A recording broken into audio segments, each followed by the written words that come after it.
Burgio. È già stato detto che dirige il centro, che ha spinto giustamente per l'informatizzazione, oggi strumento indispensabile. E aggiungo che Burgio è filologo romanzo e dato che ci parla di Della Corte e i fumetti, mi pare che giochi in trasferta, ma mi sembra che il pubblico dovrebbe essere non ostile a il pubblico della trasferta. Prego. Bene, buongiorno a tutti.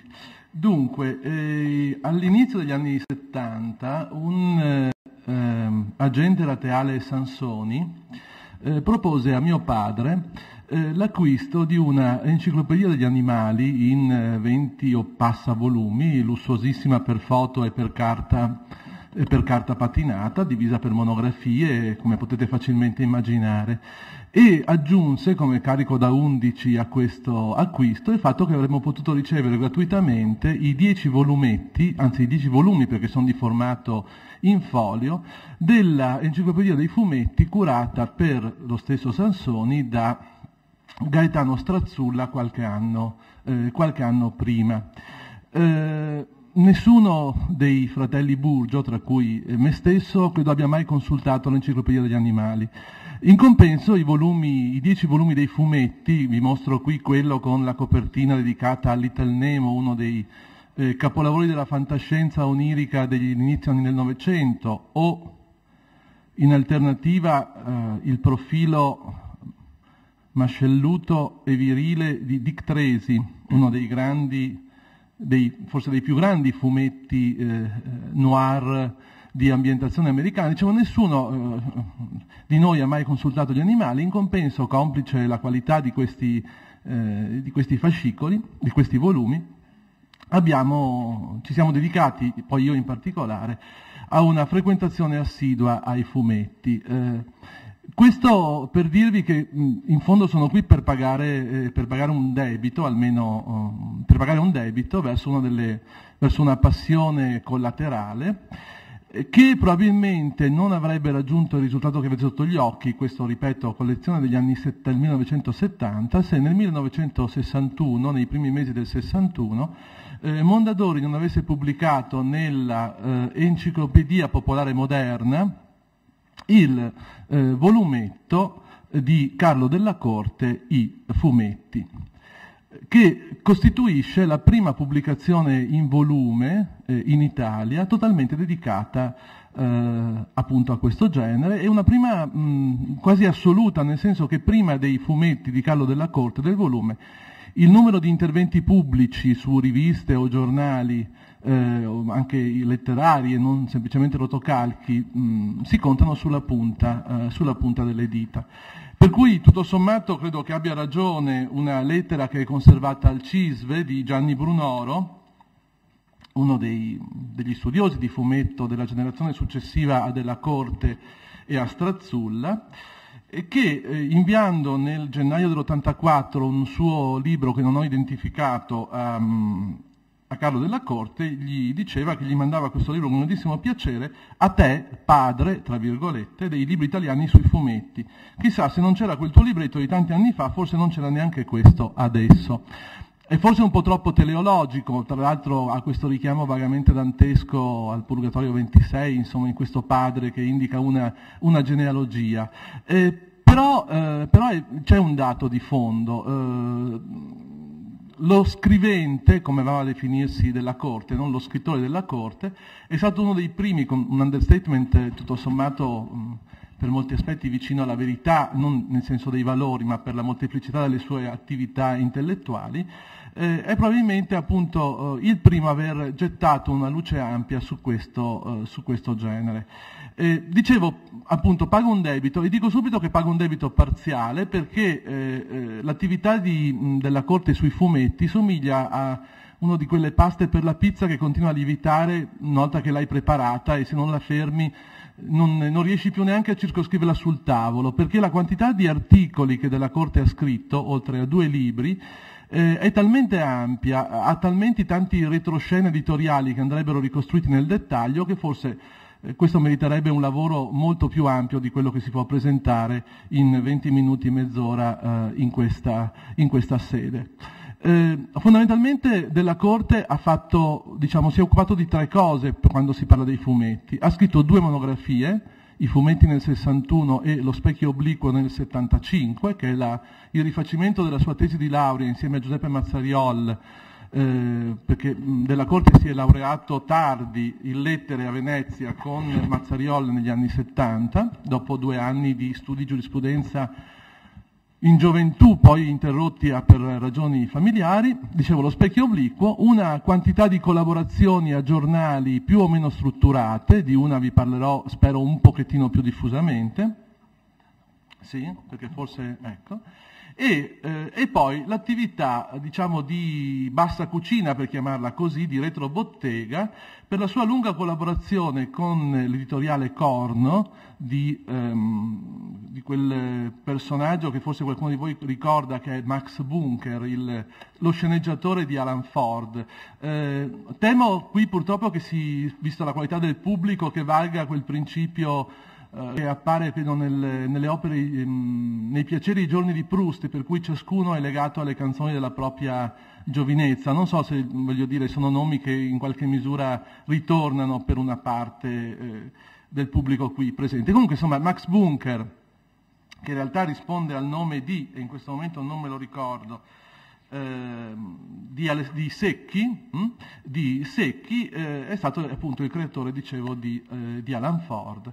Dicevo, il suo lavoro per l'editoriale Corno, e quindi questo lavoro proprio editoriale, di funzionario editoriale, che somiglia a quello che della Corte fece in altri ambiti, perché va detto, va ricordato, e sicuramente tornerà fuori nei prossimi interventi, che per esempio il volume sui fumetti uscì mentre della Corte era funzionario della Mondadori e faceva il copywriter per Sereni ed era poi il vice responsabile della rubrica letteraria di Epoca, seguita all'epoca da Geno Pampaloni. Quindi è un intreccio di attività che meriterebbero, come dire, degli sviluppi articolati, e di cui possiamo dare soltanto alcuni cenni in questa sede. Allora, partiamo dai fumetti. I fumetti è, ripeto, la prima monografia italiana, il che significa che nasce su una bibliografia inesistente. Se non ci fosse stato Ileano Trevisan, probabilmente i fumetti non si sarebbe potuto scriverli. Ileano Trevisan è un signore che adesso ha più di 80 anni, però mi dicono è ancora arzillo e prima o poi lo conoscerò, che vive a Catene, che è una frazione di Mestre, a sua volta un tempo frazione di Venezia e adesso città quasi indipendente, che ha passato la sua vita a collezionare fascicoli di fumetti. Ve lo segnalo questo dettaglio perché alla base, in fondo, dell'interesse italiano per i fumetti c'è innanzitutto, potremmo chiamarla una pulsione di tipo libidica, cioè una pulsione al collezionismo. Questo vale non solo per il duo Trevisan della Corte, vale anche per un altro caso che dovremo chiamare in causa inevitabilmente in questa chiacchierata, e cioè Umberto Eco, di cui dovremo per forza parlare tra un momento. I fumetti e questo è abbastanza interessante, l'unico volume originale della collana dell'Enciclopedia Popolare Mondadori, che invece in origine era semplicemente la traduzione in italiano di una collana parallela delle edizioni Seuil di Parigi.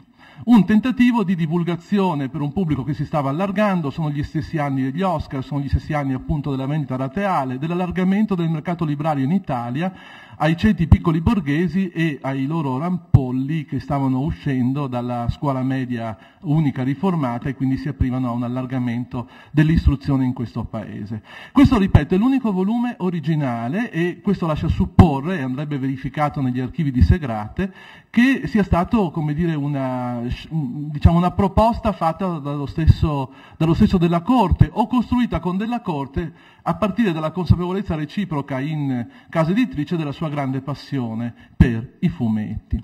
È un libro divulgativo, e questo fu rimproverato da alcuni dei recensori del volume, in particolare Nicola Tranfaglia, che ci ha lasciato una recensione tanto dura quanto incapace di capire il senso del volume, perché Tranfaglia da quel libro voleva altre cose e quindi lo rimproverava.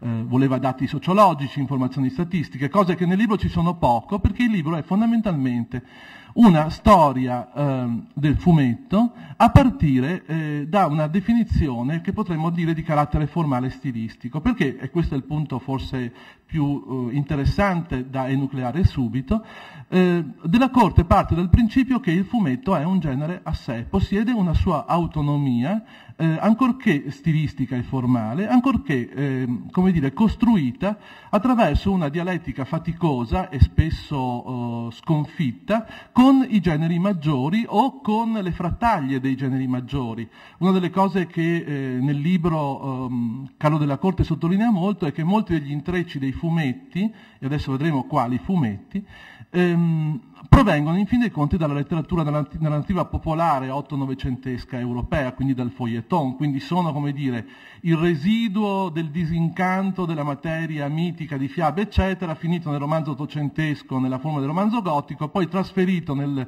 romanzo popolare e da lì finito appunto nei fumetti. La questione dell'autonomia è una questione fondamentale, non solo dal punto di vista del genere in sé, ma anche come dire, del percorso intellettuale Della Corte all'interno dei fumetti, perché se c'è una costante che vorrei segnalarvi all'interno di questa multiforme e sicuramente ancora sconosciuta attività editoriale di Della Corte, c'è l'attenzione al fatto stilistico, cioè all'analisi del fumetto come oggetto iconografico che intrattiene commerci più o meno intensi con le forme iconografiche dell'arte, chiamiamola maggiore, o dell'arte, se vogliamo, tout court. Però di questo magari parleremo tra un momento. Perché, allora, di quali fumetti parla Della Corte? La copertina del libro è di per sé già decisamente istruttiva, perché fondamentalmente per Della Corte, nel 61, il fumetto è il fumetto americano.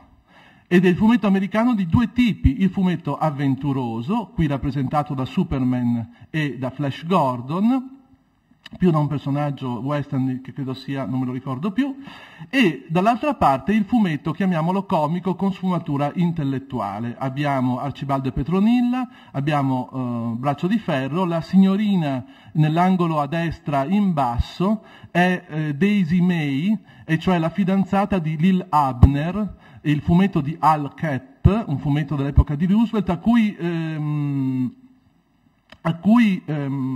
Della Corte dedica un capitolo molto lucido nel libro, indicandone come dire, i limiti della comicità satirica, della capacità di colpire i centri del potere americano, che a questo fumetto moltissimi altri, a cominciare da Steinbeck, avevano sempre riconosciuto. Allora, da una parte è una necessità. Il fumetto negli anni 60 è principalmente il fumetto americano, e questo è un dato di fatto, perlomeno per quanto riguarda l'Italia naturalmente. Però è anche vero, e questo gli fu fatto notare da alcuni critici, lo stesso Tranfaglia, poi Piero Zanotto, che è un altro grande studioso del fumetto veneziano e un grande fan della scuola disneyana italiana, che è incarnata qui a Venezia da Romano Scarpa, quindi ve lo segnalo perché dietro questi interessi c'è una rete di, diciamo, chiamiamola una civiltà della conversazione sul fumetto che è tutta locale e che ha anche delle forme produttive su cui torneremo, perché per esempio autori come Ugo Pratt o Dino Battaglia si sono formati in una rivistina veneziana degli anni 40 che si chiama Asso di Picche, dal nome dell'eroe eponimo inventato da Ugo Pratt. Quindi dicevo, Zanotto e Tranfaglia gli rinfacciano, sottolineano l'assenza degli autori italiani. In effetti ci sono 3-4 pagine, si va da Rubino fino a Iacovitti, che poi rimane un grande amore per tutta la vita della Corte. Ora, è vero che c'è una ragione divulgativa, per cui in effetti si tratta di sistemare una materia che per lo più arriva per importazione dagli Stati Uniti. Però poi c'è un fatto, chiamiamolo un fatto emotivo, a cui della Corte resterà fedele per tutta la vita e che è probabilmente la ragione di quello scatto intellettuale di cui tra un momento vorrei parlarvi. Questa passione emotiva può essere ricostruita ex post da un paio di interventi più recenti, se solo li trovo, scusate un istante, eccolo qua. Per esempio dall'intervento di Della Corte nel 1990 al convegno che Treviso Comics, che è stata una delle istituzioni della diffusione del fumetto in Italia negli anni 80 e 90, grazie all'opera di Silvano Mezzabilla, che mi piace ringraziare anche per le informazioni che mi ha dato in un paio di chiacchierate per preparare questo lavoro. Dicevo, nell'incontro degli anni 90 dedicato ai fumetti degli anni 50 in Italia, Della Corte, che negli anni 50 aveva dai 20 anni in poi, essendo nato nel 1930, fa un ritratto in cui spiega perché lui i fumetti degli anni 50 in Italia, italiani, non li leggeva. E non li leggeva perché pesavano dunque su questa disappetenza due fattori. L'età, era un giovane universitario che puntava adesso alla cultura alta, ma certo anche un inconsapevole snobismo esterofilo che tuttavia anche aveva qualche motivazione seria. La scuola americana, quella fatta conoscere in Italia dall'Avventuroso e da Topolino, nei momenti di maggior grandezza, quando m'ero accostata ad essa, parliamo degli anni 40 per l'appunto, aveva già collaudato le sue strutture, era quantomeno caratterizzata da un puntiglioso e altissimo artigianato, si rivolgeva a una società che aveva imparato ad apprezzarla come si poteva stimare un buon film di Capra o di Curtis, o di Mickey Mouse non era da meno di James Stewart, così come Gordon non era da meno di Errol Flynn. Ora, a parte questo intreccio tra cinema e cioè questa mescolanza di riferimenti a generi diversi che è una costante degli articoli della Corte e ne fa mescolanza che direi la qualità intellettuale più scintillante dei suoi interventi editoriali, qualità che abbiamo perso mediamente nella produzione del giornalismo culturale di questi ultimi anni, è un dato di fatto da lettore di giornali. Dicevo, a parte questo scintillio di richiami, c'è questa dichiarazione d'amore per il fumetto avventuroso americano.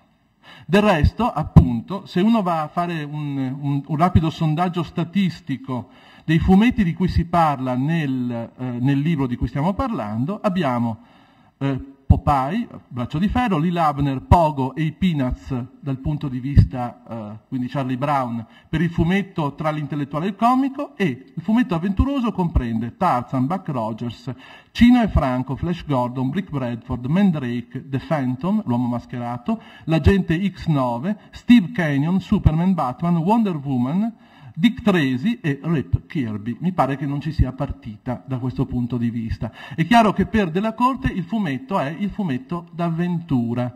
E nel fumetto d'avventura che cosa gli piace? Gli piace quella deliziosa sensazione di stupidità che ci prende tutti quando frequentiamo, più o meno colpevolmente, le forme bassa della letteratura. Quando leggiamo un giallo senza voler sapere chi è l'omicida finché arriviamo in fondo, quando semplicemente ci godiamo la ripetizione delle vicende di un eroe che sono sempre le stesse, sono più formulari dell'epica francese, eppure ogni mese le seguiamo puntualmente. Come voi sapete, la schiera dei lettori di Tex rimane ancora fortissima in questo paese, anche a livelli di una certa età. Questo risulta molto chiaro in un bellissimo articolo pubblicato su Epoca nel 1980, all'epoca del remake di Flash Gordon da parte di Luigi De Laurentiis, un filmone con attori di alto livello, Max von Sydow, Ornella Muti, questo è un po' meno alto, scusate, Timothy Dalton, che ricordiamo tutti grati per una delle versioni di James Bond, e Mariangela Melato, eccetera. Parlando di questo film, e quindi parlando attraverso il film del fumetto, di questo grande personaggio di Alex Raymond, si ricorda il disegno immaginoso, le coloriture fantasiose, le curiose stilizzazioni e poi soprattutto la ferace e spesso assurda inventività degli intrecci di Raymond, che si infischiava dell'incongruo e degli inopinati colpi di scena, modificando repentinamente i caratteri nella stesura delle sue storie. Ma il giovane o giovanissimo lettore, e qui come Cesare parliamo in terza persona, non badava troppo ai sofismi, tirava al sodo alla platealità melodrammatica degli scontri tra flotte spaziali, così come l'amante dell'opera lirica passa tranquillamente sopra l'incongruenza di troppi libretti. Questo è un punto chiave, perché è esattamente quello che distingue, secondo me, però andrebbe sviluppato, quindi lo metto qua con beneficio di inventario, l'attività intellettuale di Della Corte sui fumetti rispetto a quella del gruppo che potremmo sinteticamente racchiudere nel nome di Linus, cioè sostanzialmente il gruppo che fa capo in qualche misura, appunto, dicevo prima, a Umberto Eco. È un parallelo inevitabile per delle ragioni che sono innanzitutto cronologiche e che adesso vorrei rapidamente enumerarvi.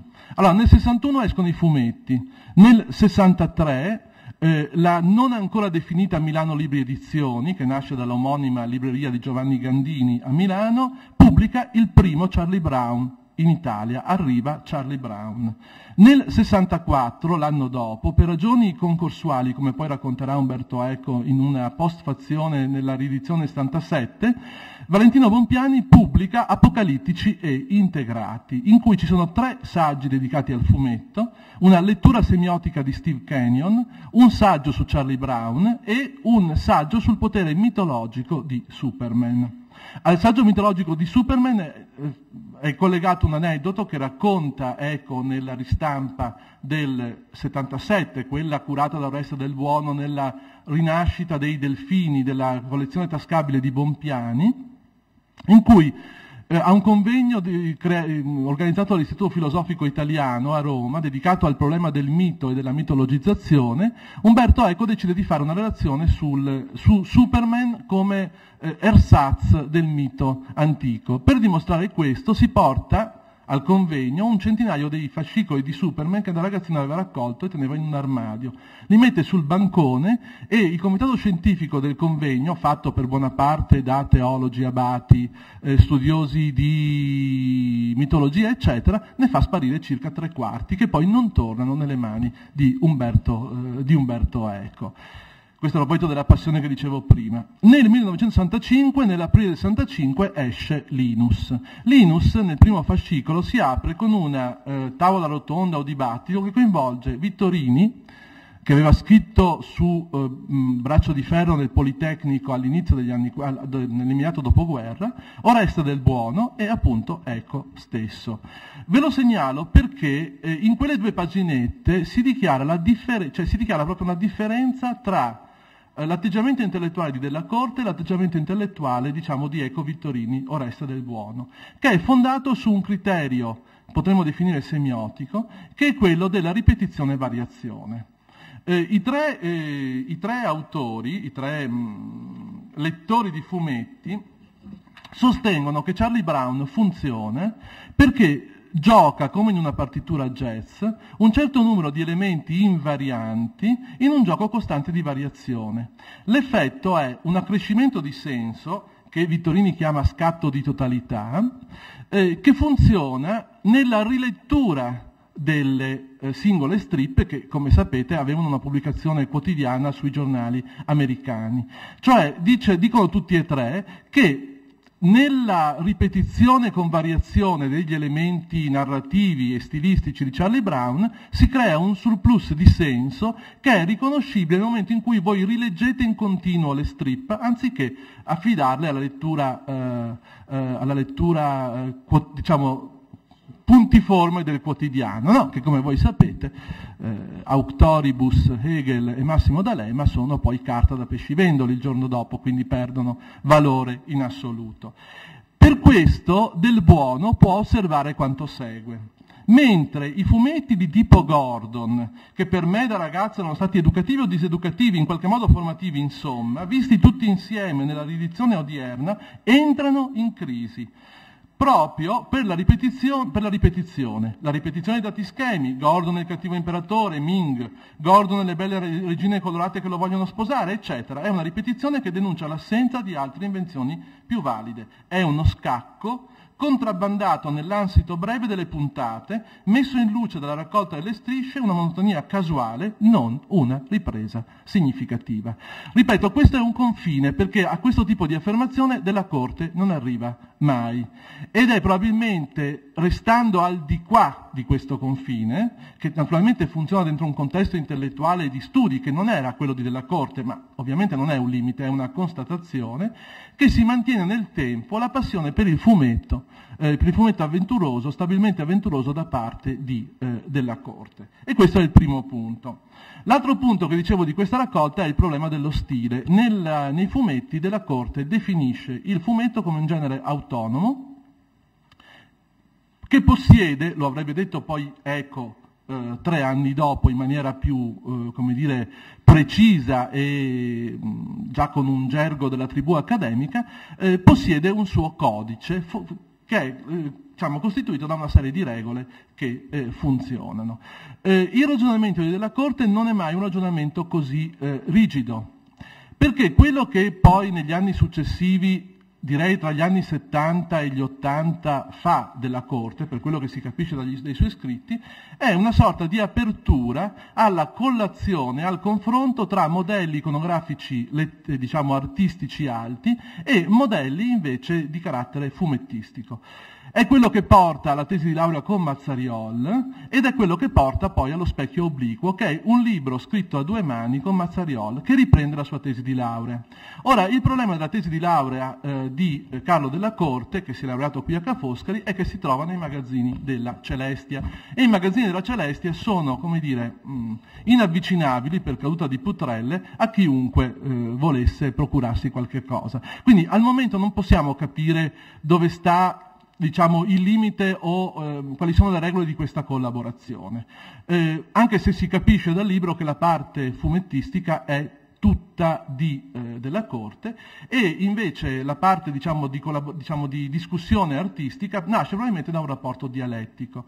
Lo dico perché nelle carte del contemporaneo abbiamo gli appunti manoscritti di un lungo gioco a 2 fatto con Mazzariol da parte della Corte, nel numero, vediamo se riacchiappo l'indicazione, scusate un momento, in un numero del 76 o del 75, quindi prima della pubblicazione del volume, in un numero della rivista Eureka, in cui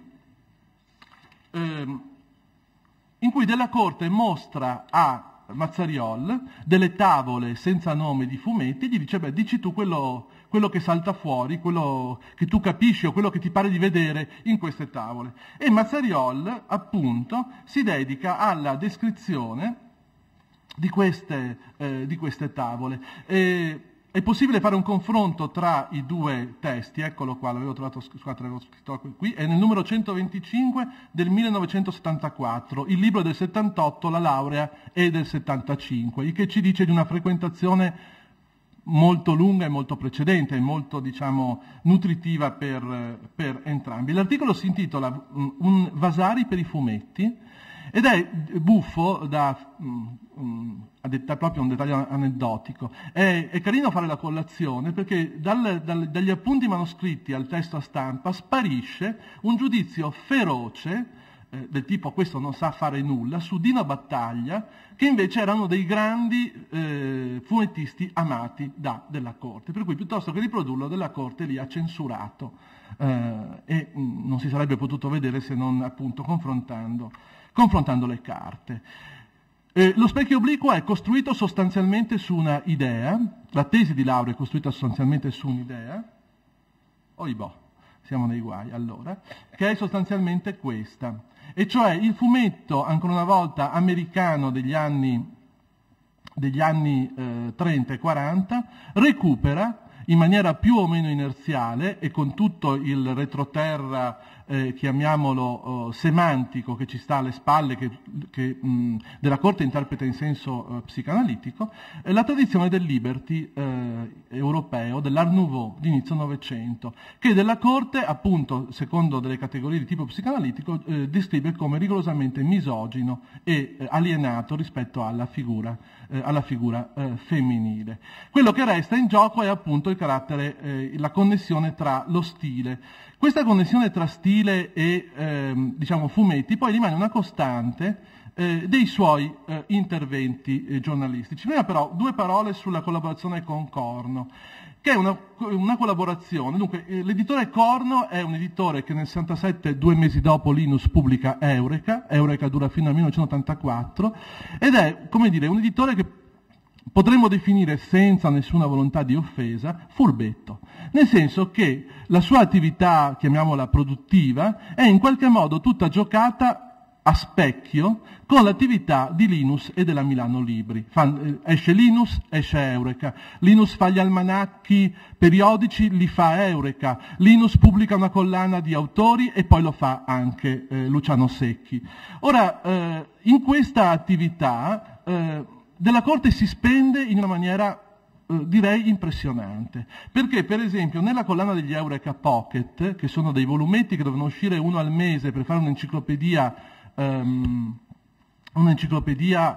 del fumetto, che poi invece frana a causa del fatto che non vende abbastanza, che poi gli autori non ce ne sono a sufficienza, che i diritti costano, eccetera, eccetera, Della Corte collabora per i primi 13 fascicoli su 14, quindi sceglie gli autori, sceglie gli autori, sceglie le storie e seleziona e scrive i testi. Poi la collaborazione smette. Non ho fatto un censimento completo dei fascicoli di Eureka, che sono 284 e sono per lo più conservati a Sala Borsa a Bologna, però insomma nei primi 139 fascicoli della rivista, che usciva prima mensilmente e poi 2 volte al mese, Della Corte collabora per 82 volte. Viene considerato l'intellettuale, il collaboratore di punta, anzi il collaboratore di diamante, come a un certo punto lo definiscono nel colofon della rivista. E Della Corte fa tutto, perché scrive il pezzo storico, ma scrive anche quello che in gergo chiamiamo la marchetta, cioè il pezzo che serve solo di pubblicità a un autore nuovo che Luciano Secchi ha appena recuperato. Tra parentesi, è uno sforzo nobile e in parte perdente, perché 3/4 degli autori Eureka poi non se li ricorda più nessuno. Quindi evidentemente c'era una produzione che era in qualche misura datata dentro questa collezione. Arrivo alla fine e alla parte forse più interessante, su cui purtroppo devo dedicare poco tempo. La collaborazione giornalistica. Vi segnalo il caso che mi pare più affascinante, perché mi ha rivelato una qualità di scrittura e una intelligenza creativa che non immaginavo, non immaginavo nulla francamente iniziando, però sono rimasto sbalordito e a questo punto sono anche, come dire, contento di aver messo le mani su questa cosa, perché è stata una scoperta su cui vorrei un po' continuare a lavorare.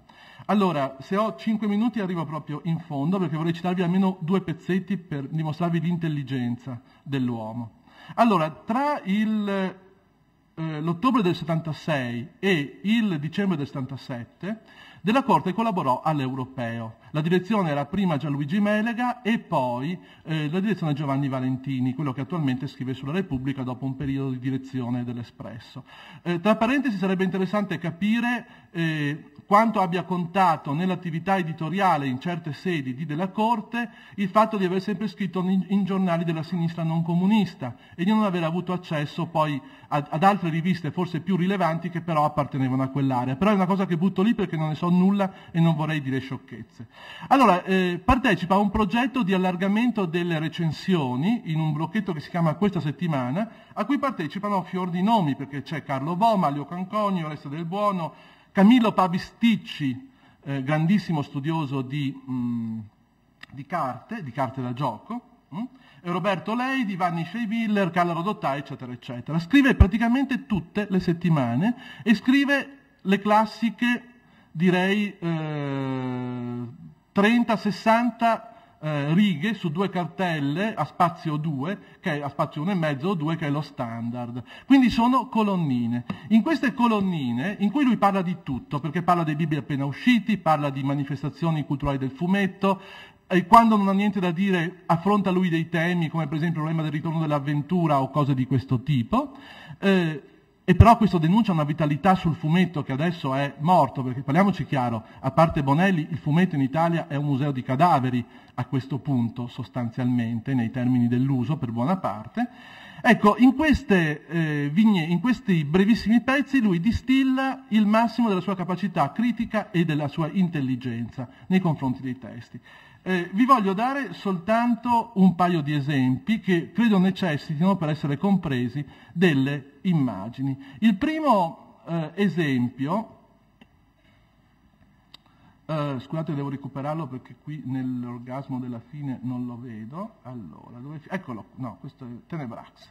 Allora, il primo pezzo è dedicato a questo fumetto di Jacques Loeb e Georges Pichard che si chiama Tenebrax. Tenebrax è un signore delle gallerie parigine, ha al suo servizio un esercito di topi con cui vuole conquistare il mondo. È una saga di lotta tra lui e un giallista che si chiama Edgar Dunor, che poi probabilmente lo sconfigge. Tenebrax, che viene definito postremo figlio di Fantomas e protagonista di un fumetto eccellente sotto ogni punto di vista, soggetto, sceneggiatura, disegno, ha una figlia che è principessa, eccola qua, di cui si dà il seguente giudizio, che io trovo una delle cose più, adesso mi espongo, più impagabili che ho letto recentemente. Principessa sfoggia, come direbbe Mario Soldati parlando della celebre salama, la salama da sugo di Aria Ferrarese, una polputa sugosità che si ritroverà puntuale in un altro azzeccato personaggio disegnato dallo stesso Pichard, questa volta però con Wolanski come soggettista, quello della tornita e traboccante Paulette. Direi che non si potrebbe dir meglio.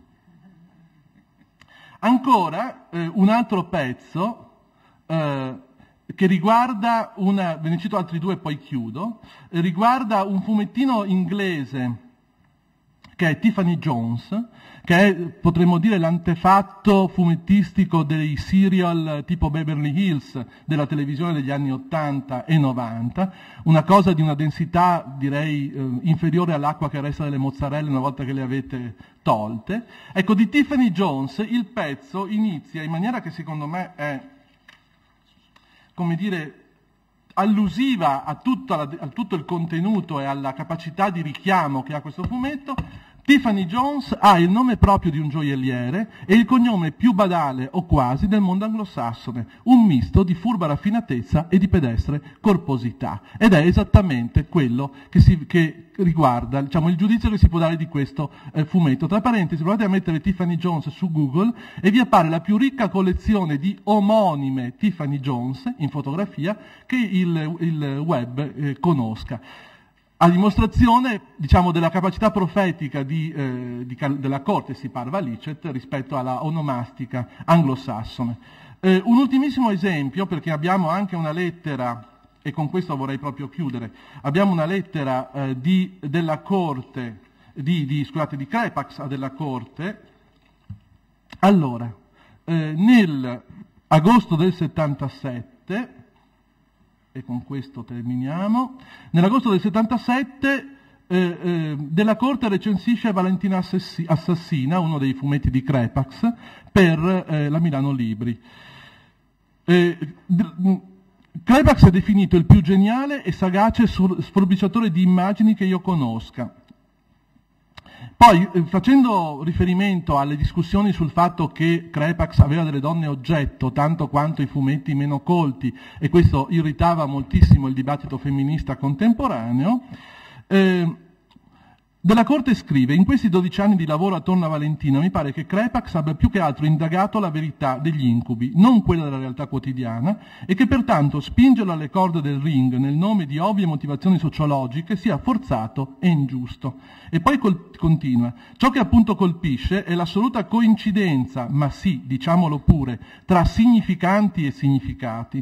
In parole povere, lo scomponimento un po' perverso delle immagini, poi straimitato da un fracco di fumettari senza inventiva fino a farlo diventare uggioso, ha il suo perfetto corrispettivo nello scomponimento della psicologia della protagonista.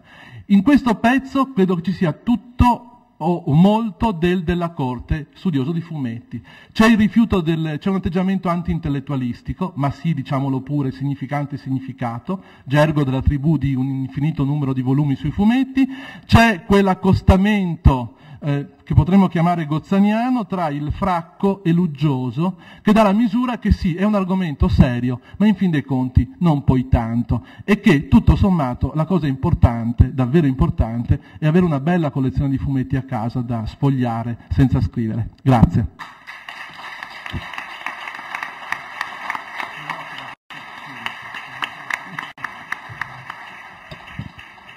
Beh, è un bel esempio di discorso dotto e divertente, insomma, di cui siamo grati a Burgio, che ha rivelato una non nota intelligenza e acutezza del nostro della Corte.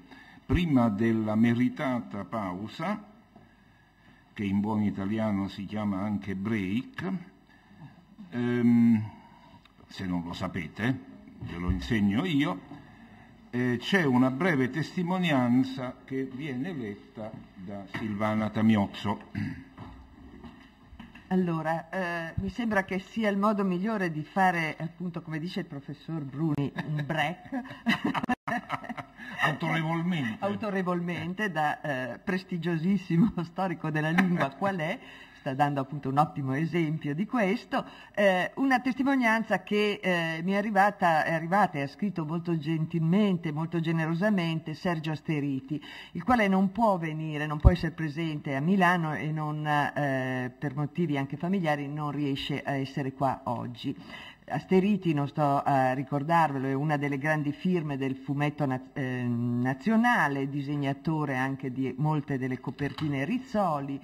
Per chi frequentava il Corriere dei Piccoli, è lui che riprese il personaggio di Formichino creato da Roberto Sgrilli, autore anche per la Disney Italia. Nel 2008 vince anche il premio Paper Sera.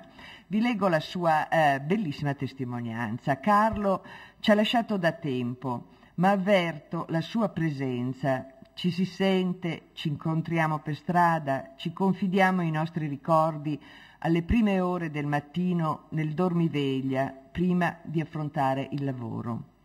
Un giorno mi disse: quando sono triste non riesco a prendere sonno. Sto tutta la notte in piedi a guardare fumetti e ascoltare musica.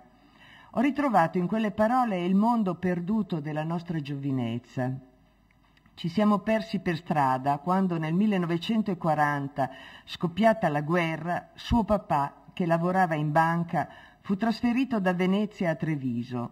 La scuola elementare di Edo si trova... Qua cosa devo fare per andare avanti? Tac, eccola. La scuola elementare di Edo si trova in quel vecchio palazzo del Settecento, dalle aule enormi, questa è sua, di Asteriti. Dalle aule enormi, dai soffitti affrescati con giunoniche divinità discinte, dai seni nudi, dove dietro la cattedra troneggiavano in bella mostra i ritratti del duce e del re. In quella stanza il maestro Scuderi, fascistone convinto, morbosamente fedele al partito, si preoccupava di farci imparare a memoria i canti di guerra, trascurando la grammatica italiana e la tavola pitagorica. Le amicizie nate nei primi anni di scuola hanno radici profonde e rimangono attaccate per tutta la vita. Ci siamo ritrovati fra i corridoi della Mondadori, un mattino che avevo del lavoro da consegnare quando ancora le redazioni dei giornali si trovavano in via Bianca Maria di Savoia e lui era redattore di un giornale. Imparai a leggere i suoi libri e tutto cominciò proprio in quel periodo. I suoi scritti mi aiutavano a sentirmi vicino alla mia città, che avevo abbandonato spostandomi a Milano. Lui tornò a Venezia e i nostri rapporti divennero epistolari e telefonici, poche occasioni, perché i ritmi di lavoro non ci davano tregua. Poi, col passare degli anni, si ripresero i contatti e questo mi rendeva orgoglioso della sua amicizia. Quando torno a casa, Carlo mi aspetta, seduto sulla riva delle fondamenta nuove, mi sorride, dimentico che ci ha lasciato da qualche anno. Sento la sua presenza ora che distingo la striscia sottile dell'isola dei morti. La chiesa dei Gesuiti mi abbraccia e gli angeli di pietra mi osservano sornioni.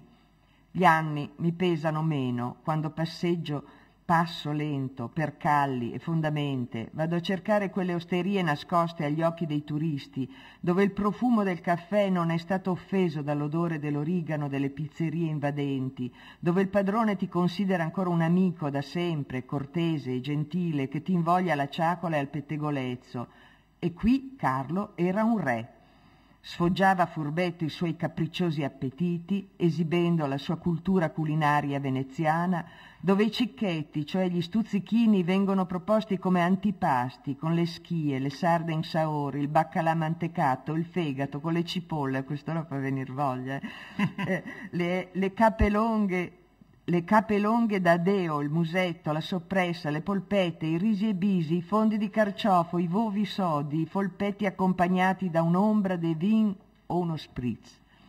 Vorrei, come modesto contributo alla mia pena, trascrivere poche righe della poesia di Fusinato, che mia mamma recitava quando era triste, per far capire con parole non mie la stima e l'affetto che a Carlo mi legava, ricordando il nostro sviscerato amore per Venezia e le sue pietre. E poi cita appunto: «E fosco l'aere, il cielo è muto, ti guardo e lacrimo, Venezia mia, passa una gondola della città e della gondola, qual novità, il morbo infuria, il pan ci manca, sul ponte sventola, bandiera bianca». E devo dire che grazie Carlo Asteriti che ci ha inviato anche questa bellissima fotografia, questa bellissima immagine di lui con Carlo della Corte, e grazie. Quando vi